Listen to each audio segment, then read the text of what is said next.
Hey there, welcome to this week's episode of 180 and 180.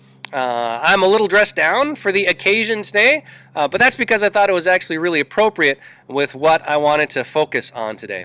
It's a kind of sunny day here in Washington, one of the first ones that we've had in a while. I suppose this actually qualifies as gloriously sunny here in Washington State, and therefore I was outside. It was a good day to get out and mow the lawn.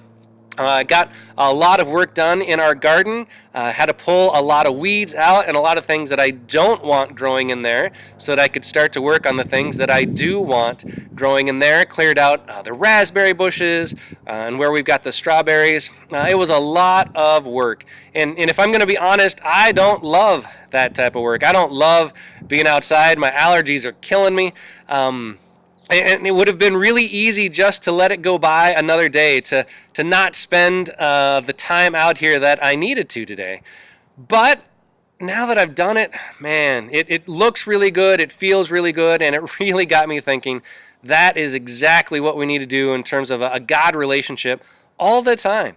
I don't know about you, but it's easy for me to sometimes just let my relationship with God go a little bit.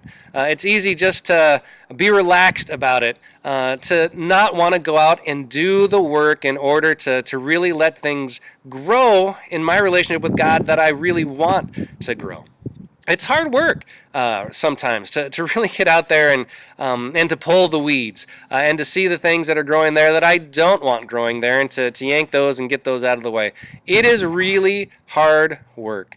Sometimes it's a lot easier just to sit back and say, it'll be all right.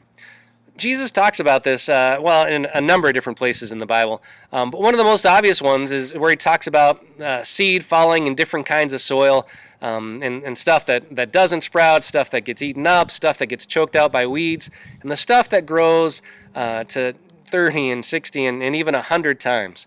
That's what we want to be, and particularly with a relationship with God, that's what we can see happen, well, if we do some of the work. If we don't just slack off, if we don't relax, if we get out and get a little bit of money and yank out the stuff that we don't want, well, then yeah, it's incredible what might happen.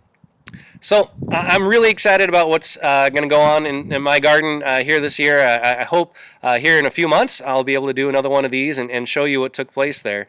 But more importantly, I really do hope that I'm able to kind of show in my own life how God has been able to do some incredible things because I did a little bit of work and yanked out some of the stuff that I don't need in there.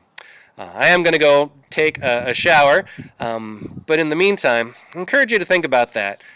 Is there some places in your life where you need to do a little bit of work right now?